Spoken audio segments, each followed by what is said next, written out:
à tous, merci de nous rejoindre pour cette édition de ce lundi 8 décembre 2025.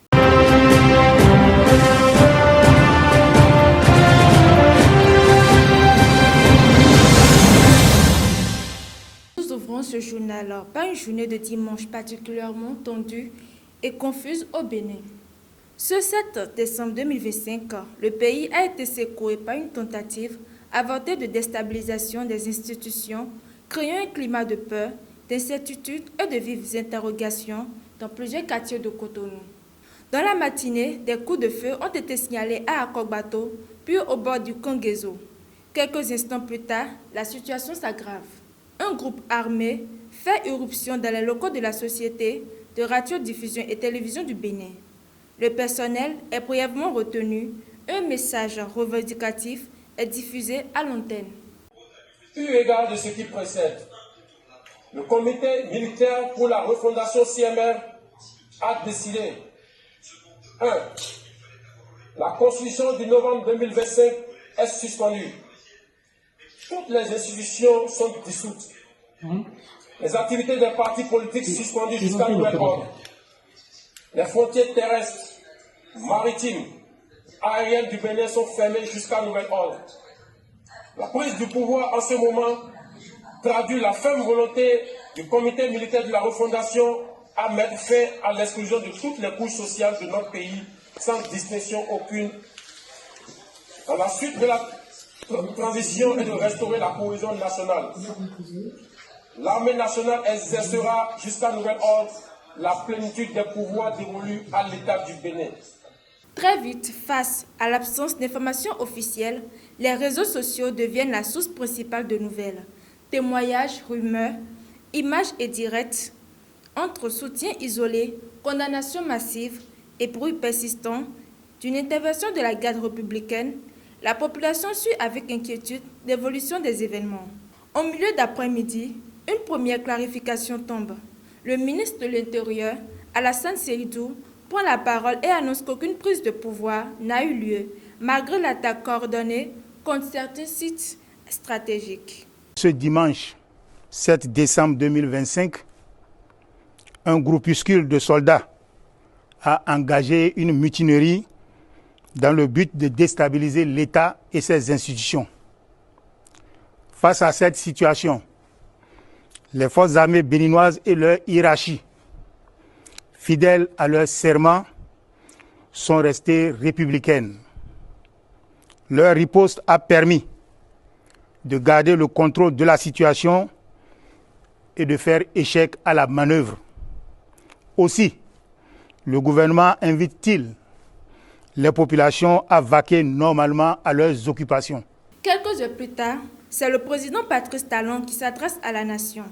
Il confirme l'arrestation du groupe impliqué, conduit par le colonel Tigri, et appelle au calme et à la vigilance. Mes chers compatriotes, je m'adresse à vous ce soir parce que notre pays a vécu aujourd'hui des événements d'une gravité extrême. En effet, un groupuscule de soldats, sous prétexte de revendications fallacieuses, a entrepris une mutinerie à l'effet de s'attaquer aux institutions de la République et de déstabiliser notre nation en remettant ainsi en cause l'ordre démocratique.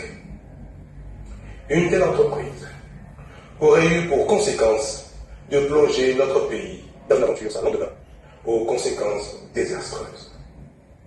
Elle aurait mis un coup d'arrêt au processus de développement amorcé par notre pays grâce aux efforts entrepris par toutes ses filles et tous ses fils.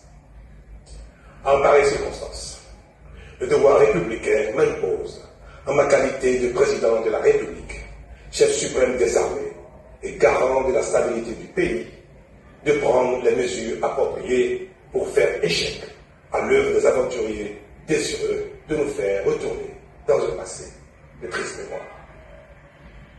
J'ai donc, en coordination avec le commandement des forces de défense et de sécurité, engagé les actions nécessaires au maintien de la paix en vue de garantir la sécurité et la quiétude de tous sur toute l'étendue du territoire national. Je voudrais ici saluer le sens du devoir de notre armée et de ses responsables qui sont restés républicains et loyaux à la patrie.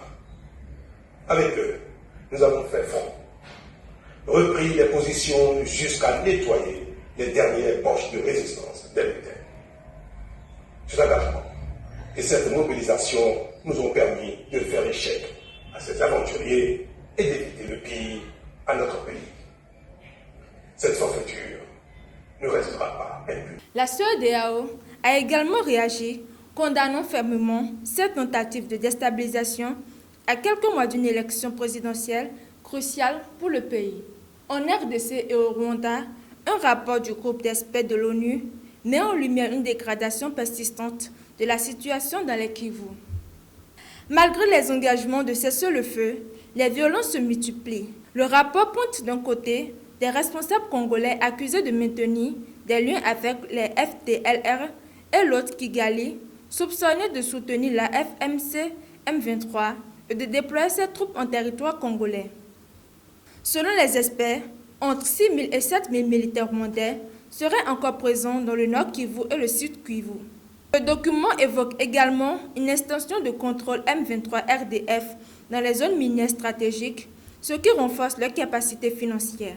De son côté, Kinshasa continue de s'appuyer sur les VDP avec, selon l'ONU, une coopération persistante avec les FDLR malgré les engagements officiels. Ces accusations sont systématiquement démenties par Kigali et la FSC par M23. L'Union européenne a réagi avec fermeté aux attaques de Elon Musk.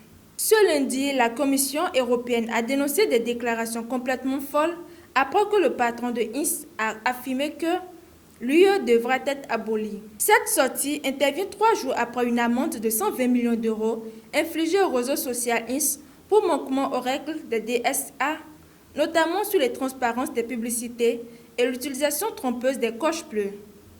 La polémique a pris de l'ampleur aux États-Unis. L'équipe de Donald Trump et le sénateur Marco Rubio ont dénoncé ce qu'ils appellent une attaque contre les plateformes américaines.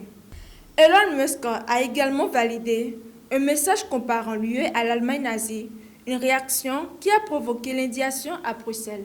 Voilà pour l'essentiel de l'actualité de ce lundi 8 décembre 2025 sur Eurocomédia TV.